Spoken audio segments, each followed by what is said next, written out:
minutes. I want to show you how the prophetic opens doors. I admitted something in the morning while teaching at the business and leadership session, and I want to say it here. Unfortunately, the prophetic in Africa and world over has gone through many shades of imbalances, many shades of corruption. The prophetic has suffered on many sides, been bastardized sadly, to the point that if you mention the prophetic now, there are people who just shut down.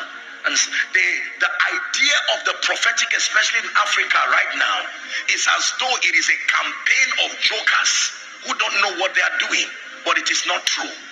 There might be people who have gotten it wrong, and our assignment is not to condemn, but to begin to call in love that God purifies the prophetic ministry and brings the prophetic ministry to a point of authenticity and accuracy, void of carelessness, void of compromises, and all of these things that are a disdain, not just to the prophetic practice.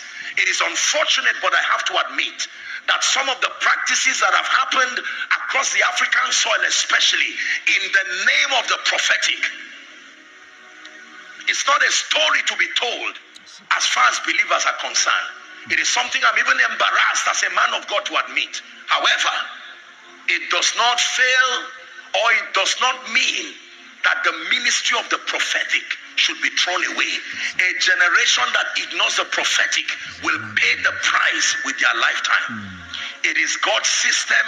It will never change, even in the midst of corruption.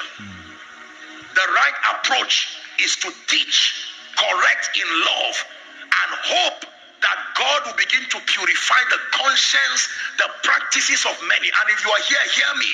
You are called into the prophetic ministry in any dimension.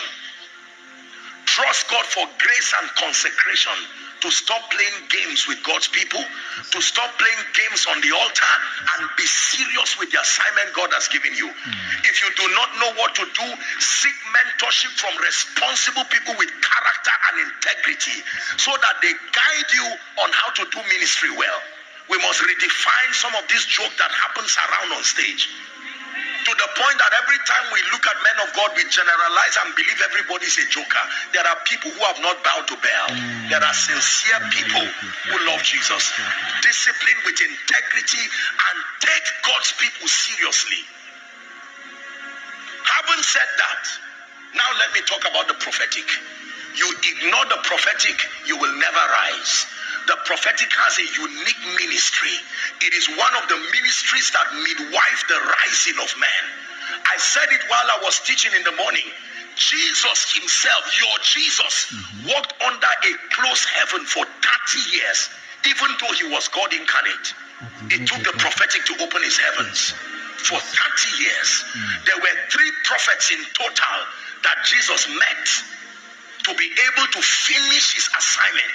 Number 1, as a baby, Simeon the prophet, Anna the prophetess, and then John the prophet, who you call the Baptist. To the point that John said, I am not worthy to untie the latchet of your shoe. He said, suffer it to be so. It is an ordinance. Not even me can violate it. Can I tell you, ladies and gentlemen, you can respect yourself, but you cannot honor yourself. Honor must be conferred upon you by another.